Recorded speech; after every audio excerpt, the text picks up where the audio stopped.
धू कर जल।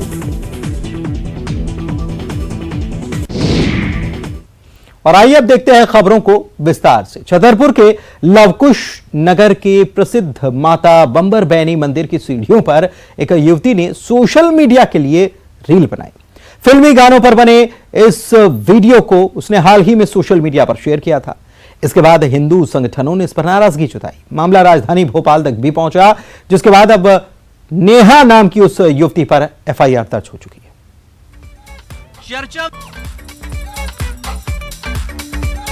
चर्चा में बने रहने की चाहत ने नई पीढ़ी को उस राह पर ला दिया है जहां न आस्था इनके लिए मायने रखती है न श्रद्धा। प्रसिद्ध माता बंबर बैनी मंदिर के सीढ़ियों पर बनाई गई ये रील नेहा नाम की युवती की बताई जा रही है। मंदिर की सीढ़ियों पर बनाई गई इस रील का वीडियो जैसे ही सोशल मीडिया पर वायरल हुआ, हिंदुवादी संगठनों ने इसका विरोध शुरू कर दिया, क्योंकि इस पूरे इलाके में माता बंबर बैनी मंदिर श्रद्धालुओं की आस्था का केंद्र है। तो माता बंबर बैनी की सीढ़ियों और मंदिर परिसर में अर्धनग्न वस्त्रों से डांस के वीडियो बनाए जा रहे हैं। अपने फेमस होने के चंद पैसों की लालच में ये लड़कियां आजकल कर रही हैं। और ऐसा नहीं है माता बंबर बैनी के ही प्रांगण में हुआ है, इसके पूर्व भी माता अंजनी मंदिर और गायत्री मंदिर के भी वीडियोस सामने आए हैं। जब ये पूरी जांच हुई तो पता चला है कि मड़वा निवासी नेहा मिश्रा है, जिसका ये काम ही है। इसको चंद पैसों की लालच में फेमस होने के चक्कर में मंदिरों को भी इसने अपना साधन बना लिया है। इसके लिए बजरंग दल इसका पूर्ण रूप से बहिष्कार करता है, विरोध जताता है। कहते हैं बदनाम हुए तो क्या नाम न हुआ। नेहा के साथ भी लगता है कुछ ऐसा ही मामला है। पहले इसने खुद ही आपत्तिजनक रील बनाई, आस्था से खिलवाड़ किया, बवाल बढ़ा तो माफी वाला एक नया वीडियो भी जारी कर दिया। मेरी एक इंस्टाग्राम पे वीडियो जो मैंने मंदिर में बनाई, मुझे नहीं बनानी चाहिए, वो बहुत तेज़ी से वायरल हो रही। जो भी लोगों ने बहुत लोगों को तो बस मसाला चाहिए कुछ भी डालने के लिए। हालांकि मेरी गलती है, मैं मानती हूँ कि मुझे नहीं बनानी चाहिए, बट मैंने ये सोचा नहीं था कि मंदिर में जाने से वीडियो वैसे किसी को हर्ट हुआ तो सॉरी, किसी की दिल को ठेस पहुँची, किसी को मेरी वजह से धार्मिक स्थल पे बनाई, वो मेरी गलती है, सॉरी बोलती हूँ। बट सब कोई बनाता है इस दुनिया में, मैं बस नहीं बनाती। रही बात कपड़ों की, वो सब कोई पहनता है। और हाँ, मैंने धार्मिक स्थल पे बनाई, उसके लिए सॉरी। बट हाँ, एक बात और, मैंने भगवान को लेके कोई फालतू कमेंट नहीं किया, हिंदू मुस्लिम को लेके कोई फालतू कमेंट नहीं किया। इसमें अश्लीलता की बात कहाँ से आ गई? सिर्फ एक नॉर्मल वीडियो ही तो था, उसमें भी लोगों ने बखेड़ा खड़ा कर दिया। तो उसके लिए मैं दिल से सॉरी मांगती हूँ, क्योंकि मेरी गलती है और मुझे अपनी गलती एक्सेप्ट करना आता है।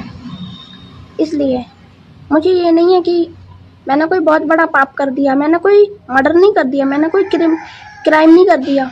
बस भी एक वीडियो अपलोड किया, उसकी वजह से आप लोगों को हर्ट हुआ, आपकी धार्मिक भावना को ठेस पहुंची, उसके लिए दिल से सॉरी बोलती हूँ। मुझसे गलती हो गई। माफी वाले इस स्टंट के बीच नेहा की शरारत की खबर भोपाल तक पहुंच चुकी थी। गृह मंत्री ने कहा ऐसी हरकतें पहले भी हुई हैं और सरकार ने एक्शन लिया है। इस बार भी छतरपुर एसपी को एफआईआर का आदेश दिया है।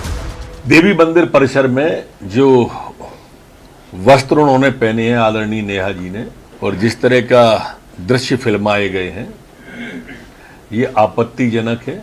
मैं पहले भी इस तरह के जो मंदिरों के अंदर जाके, चाहे वो सूटेबल बॉय हो या दूसरे फिल्में हो, जो दृश्य मंदिर के अंदर फिल्माए जाते हैं, मैंने उस पर आपत्ति की थी और मैंने कहा था कि हम फिर केस रजिस्टर्ड करेंगे।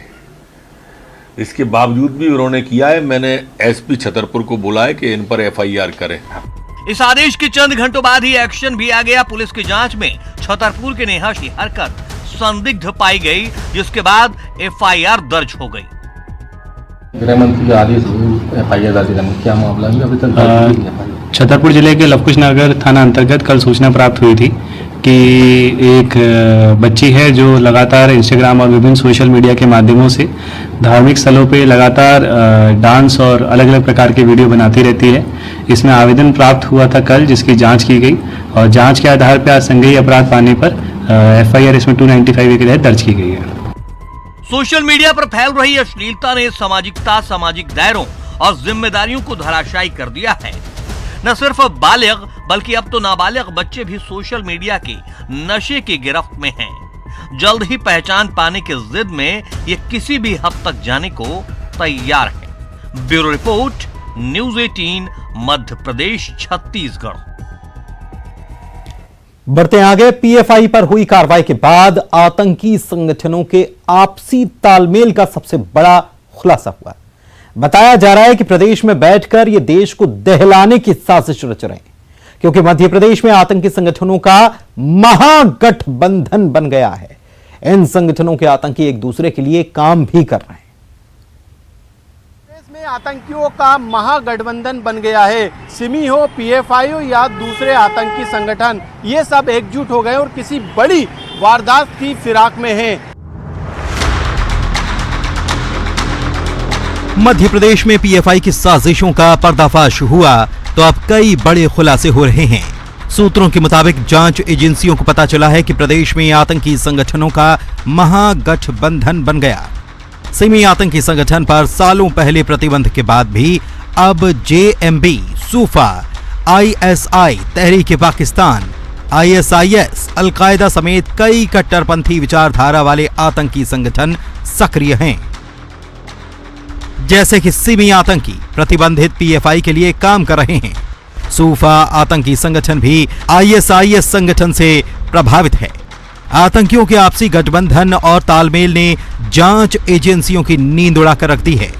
सिमी के बाद एकजुट होकर आतंकी संगठन मध्य प्रदेश में नेटवर्क को मजबूत कर रहे हैं।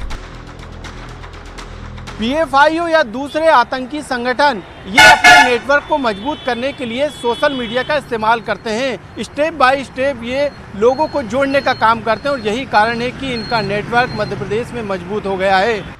एमपी में पीएफआई के नेटवर्क के मास्टर प्लान का खुलासा हुआ है। सूत्रों का कहना है कि पीएफआई समेत दूसरे आतंकी संगठन कोर मेंबर बनाने के बाद ही मिशन को डिस्क्लोज करते थे। 3 स्टेप में कोर मेंबर बनाया जाता था।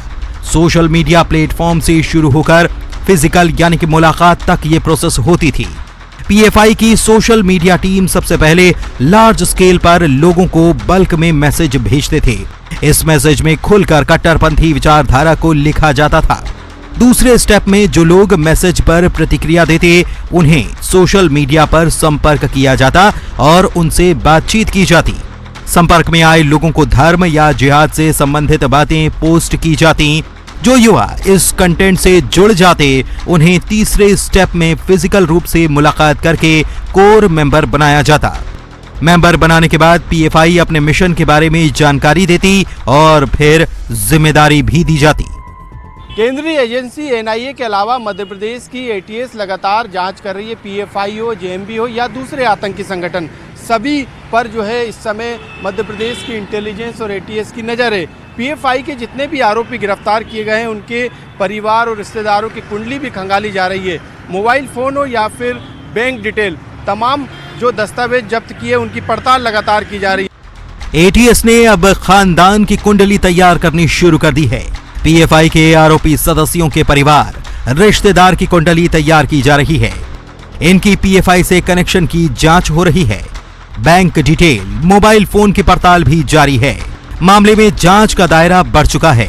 एमपी एटीएस की अलग अलग special team terror funding, network, bank account, mobile call detail, sleeper cell, जिहादी गतिविधियां समेत 10 से ज्यादा एंगल पर जांच कर रही है और उम्मीद है आने वाले वक्त में कई बड़े खुलासे हो सकते हैं।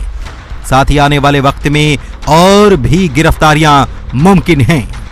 आगे इस मामले में और भी गिरफ्तारियां हो सकती हैं। तो लगातार मध्य प्रदेश में एटीएस इन आतंकी संगठनों पर नज़र बनाए हुए हैं। एटीएस के अधिकारी लगातार जांच पड़ताल कर रहे हैं। पीएफआई मामला हो या फिर दूसरे आतंकी संगठनों का मामला, त्योहारी सीजन में या फिर दूसरे आने वाले समय में जो भी संभावित कार्यक्रम है, उनको लेकर भी खास नज़र जो है इस समय मध्य प्रदेश इंटेलिजेंस की है, ताकि किसी भी तरीके की चूक सुरक्षा में ना हो सके।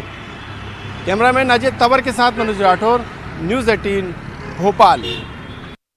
निकाय और पंचायत चुनाव में कांग्रेस को उम्मीदों के मुताबिक नतीजे नहीं मिले, जिसका साइड इफेक्ट अब दिखाई दे रहा है। पीसीसी अध्यक्ष कमलनाथ पार्टी जिला अध्यक्षों से नाराज हैं। उनकी नाराजगी की वजह नगरीय निकाय और पंचायत चुनाव में पार्टी लाइन से बाहर जाकर चुनाव लड़ना है, जिस पर अनुशासन समिति 9 अक्टूबर को गंभीरता से विचार करेगी। इसके अलावा खबर यह भी है कि कई नेताओं पर गाज तक गिर सकती है। खबर है कि पीसीसी अध्यक्ष कमलनाथ पार्टी जिला अध्यक्षों से नाराज हैं।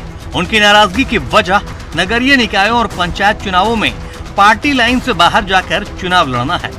इस बारे में विधायकों ने शिकायत की है, जिस पर अनुशासन समिति 9 अक्टूबर को गंभीरता से विचार करेगी। कमलनाथ को 200 से ज्यादा अनुशासनहीनता की शिकायतें मिली हैं, जिसके बाद कई नेताओं को पार्टी से बाहर करने की तैयारी है। आदरणीय कमलनाथ जी जो है अब पूरी तरह से समीक्षा कर रहे हैं, हर चीज़ की मॉनिटरिंग कर रहे हैं। जो रणनीति उन्होंने बनाई है 2023 की, जिस तरह से नीचे संगठन को ले जाने का काम है, चुनाव के में काम करने का तरीका है, उन सारी चीज़ों की आज मॉनिटरिंग का समय है और उस मॉनिटरिंग के साथ माध्यम से ही हम 2023 को सशक्त करने की, 2023 की अपनी संभावनाओं को बिल्कुल पुख्ता करने की कोशिश की जाएगी। जिला अध्यक्षों ने चुनाव के 2.5 महीने बाद भी रिपोर्ट नहीं भेजी है। उन्हें 2 दिन का अल्टीमेटम दिया गया है। बहरहाल 12 अक्टूबर को पीसीसी चीफ कमलनाथ ने हारे और जीते हुए उम्मीदवारों को बुलाया है, जिसमें हार के कारणों पर बात की जाएगी। लेकिन बीजेपी ने तंज किया है कि कांग्रेस वाले सिर्फ सत्ता रहने पर ही एक्टिव होते हैं। देखिए, पहले कमलनाथ जी ने वोटिंग में दिलचस्पी नहीं दिखाई, फिर कमलनाथ जी ने मध्य प्रदेश में दिलचस्पी नहीं दिखाई। इसी तरह से जो उनके जिला अध्यक्ष हैं वो इस चीज में दिलचस्पी नहीं दिखाएंगे, क्योंकि कांग्रेस के लोग सिर्फ और सिर्फ तब एक्टिव होते हैं जब सत्ता होती है। विपक्ष में वो सिर्फ घर पे अपने आराम करते हैं। नगर निकाय चुनाव में टिकट न मिलने से नाराज कई कांग्रेसी नेताओं ने पार्टी लाइन के खिलाफ जाकर चुनाव लड़ने का दम दिखाया। कांग्रेस इसे खतरे की घंटी मान रही है, क्योंकि आने वाले कुछ महीनों बाद जब चुनाव का बिगुल बजेगा तो कांग्रेस को डर है कि इसका असर इन चुनावों में दिखा तो मामला गंभीर हो जाएगा। Bureau report, news 18, Madhya Pradesh, Chhattisgarh. Congress को मध्य प्रदेश से राष्ट्रीय अध्यक्ष मिलने के आड़े आखिर कौन आ गया? अब यह सवाल सुर्खियों में है, क्योंकि एक वक्त ये लगने लगा कि अब दिग्विजय सिंह ही कांग्रेस के नए अध्यक्ष होने जा रहे हैं। लेकिन अब कहा जा रहा है कि दिग्विजय के साथ उनके गृह राज्य मध्य प्रदेश में ही खेल कर दिया गया। आरोप तो यहां तक है कि एमपी में सरकार गिरवाने का बदला दिग्विजय सिंह से ले लिया गया। हालांकि आलाकमान की आला पसंद तो थे दिग्विजय, लेकिन कोई तो पेंच फंसा या फिर किसी ने फंसाया तो दिग्विजय चूक गए। ये पेंच मध्य प्रदेश के किसी गुट ने फंसाया या कि कोई नया मशविरा कांग्रेस आलाकमान को मिल गया था? राजनीतिक परिस्थितियों में राहुल गांधी ही इतनी बड़ी पार्टी के अध्यक्ष का पद संभाल सकते हैं। पूर्व मंत्री सज्जन सिंह वर्मा का ये बयान तब का है जब दिग्विजय सिंह अचानक कांग्रेस राष्ट्रीय अध्यक्ष के सबसे मजबूत दावेदार गांधी परिवार के भरोसेमंद उम्मीदवार नजर आने लगे। ये लगने लगा कि दिग्विजय सिंह का राष्ट्रीय अध्यक्ष बनना तय है। उन्होंने नामांकन फॉर्म भी खरीद लिया, लेकिन अचानक सारा सिनेरियो बदल गया। एंट्री हुई मल्लिकार्जुन खड़गे की। अब दिग्विजय सिंह मल्लिकार्जुन खड़गे के मात्र प्रस्तावक बनकर रह गए। इधर एमपी बीजेपी कहती है कि कमलनाथ ने 2020 में कांग्रेस की सरकार गिरवाने का बदला दिग्विजय सिंह से ले लिया। कमलनाथ ने दिग्विजय सिंह को कांग्रेस अध्यक्ष नहीं बनने दिया।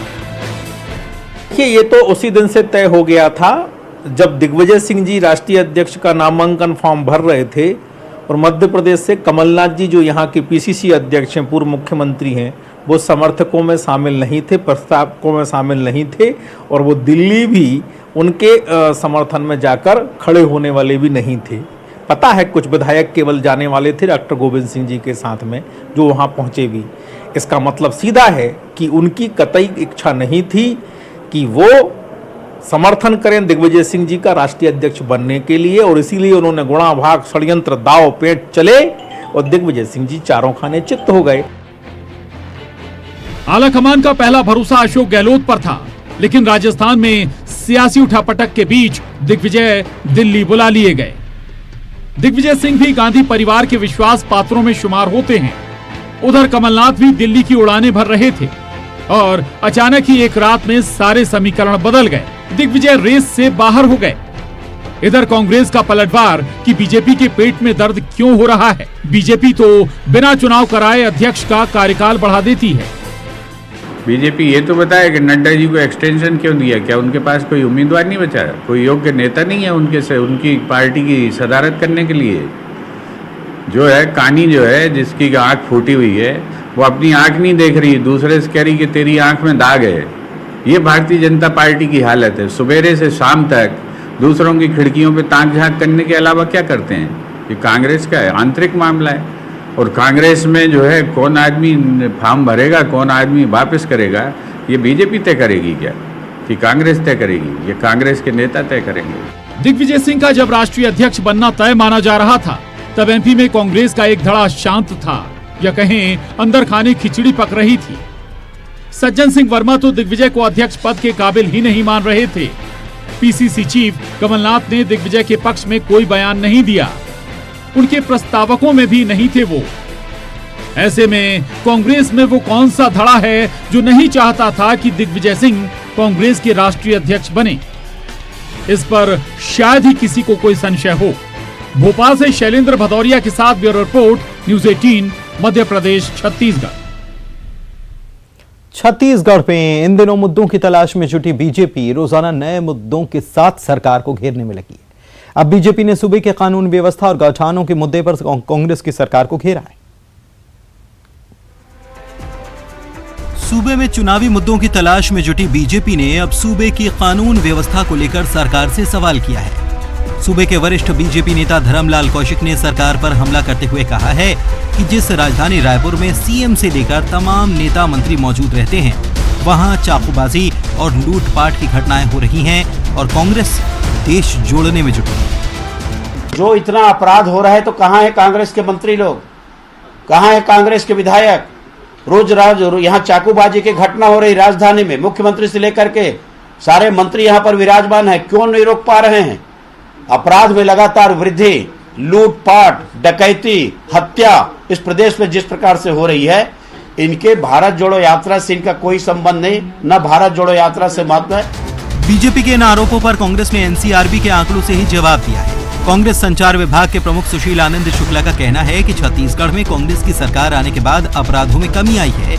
इसीलिए कांग्रेस ने धर्मलाल कौशिक को नसीहत दी है कि वो बीजेपी और कांग्रेस के काल की तुलना करें। छत्तीसगढ़ में कांग्रेस की सरकार बनने के बाद आपराधिक घटनाओं में कमी आई है। एनसीआरबी के आंकड़े बताते हैं कि भारतीय जनता पार्टी की सरकार के समय और पिछले 3.5 साल में कांग्रेस की सरकार बनने के बाद अपराधों में तुलनात्मक रूप से 62 से 65% तक की कमी आई है। और दूसरी जो महत्वपूर्ण बात यह है कि अब अपराधियों के खिलाफ में कड़ी कार्रवाई की जा रही है। अपराध घटित होने के बाद अपराधियों को बख्शा नहीं जाता है, तुरंत FIR दर्ज होती है, अपराधी गिरफ्तार हो रहे हैं। यही 15 साल के दौरान होता था कि अपराध घटित होने के बाद उसको छुपाने के लिए FIR दर्ज नहीं किया जाता था, अपराधियों की गिरफ्तारी नहीं होती थी। धर्मलाल कौशिक आपराधिक घटनाओं पर राजनीति करने के बजाय आत्मावलोकन करें कि छत्तीसगढ़ में उनके समय क्या होता था और वर्तमान में क्या हो रहा है। न सिर्फ सूबे के कानून व्यवस्था बल्कि सूबे में गायों को लेकर भी सियासत जारी है। पूर्व नेता प्रतिपक्ष धर्मलाल कौशिक का कहना है कि गौठानों में गायें मौजूद ही नहीं है। फोटो लगा दिए हैं, उसी गौठान के अगरबत्ती जला में गाय की पूजा करके आप आ जाएंगे। गौठान में गाय मिलेगा नहीं। गौठान में अभी ये जो इंडस्ट्रियल पार्क खोलने की बात आई है, 600 करोड़ रुपए हम देंगे 300 गौठानों में, तो 300 गौठान में 600 करोड़ में कितना होगा? उससे क्या आपका इंडस्ट्रियल पार्क खुलेगा? या तो इंडस्ट्री के बारे में जानकारी नहीं है इस सरकार को कि आप 1-2 करोड़ रुपए यदि दे देंगे एक गौठान में तो उससे क्या होने वाला है। धर्मलाल कौशिक के बयान पर कांग्रेस संचार विभाग प्रमुख सुशील आनंद शुक्ल ने पलटवार किया और कहा कि छत्तीसगढ़ में मुद्दों के दिवालियेपन से जूझ रही बीजेपी अब झूठ के सहारे राजनीति करना चाहती है। अब धर्मलाल कौशिक गायों की मौत की झूठी बात कहकर सनसनी फैलाना चाहते हैं।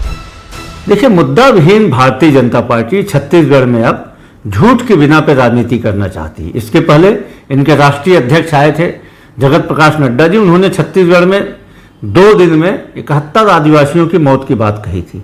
एक गांव में 90 से अधिक गायों की मौत की बात कर रहे हैं, जबकि छत्तीसगढ़ में ऐसी कोई घटना नहीं हुई है। पहले न आदिवासियों की मौत की कोई घटना हुई थी, न किसी गौठान में गाय की मौत की घटना हुई है। छत्तीसगढ़ में गौठानों में पूरी व्यवस्था उसी गांव के लोग संचालित करते हैं। कोई भी शासकीय कर्मचारी नहीं करता है। गांव के ही गौठान समिति के लोग गांव की व्यवस्था को संचालित करते हैं, गायों के चारा पानी की व्यवस्था करते हैं और पूरे प्रदेश में गौठान में व्यवस्था पूरी तरीके से चाक चौबंद है।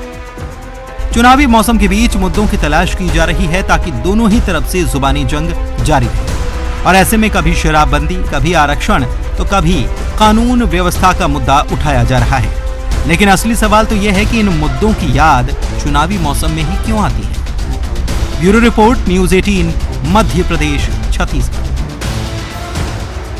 और एक बड़ी खबर की बात करते हैं। रायपुर से ये बड़ी खबर है। सरोज पांडे पर टिप्पणी करने के मामले में महिला आयोग के अध्यक्ष ने पत्र लिख दिया है। आयोग की अध्यक्ष रेखा शर्मा ने ये लेटर लिखा है, गृह मंत्री ताम्रध्वज साहू को पत्र लिखा है और मामले पर लिखित स्पष्टीकरण देने के लिए ये पत्र लिखा गया है। टिप्पणियों के लिए माफी मांगने के लिए ये पत्र लिखा गया है।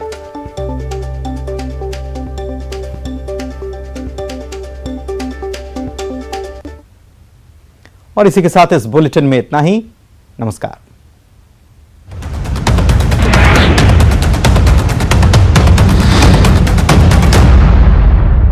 Headlines presented by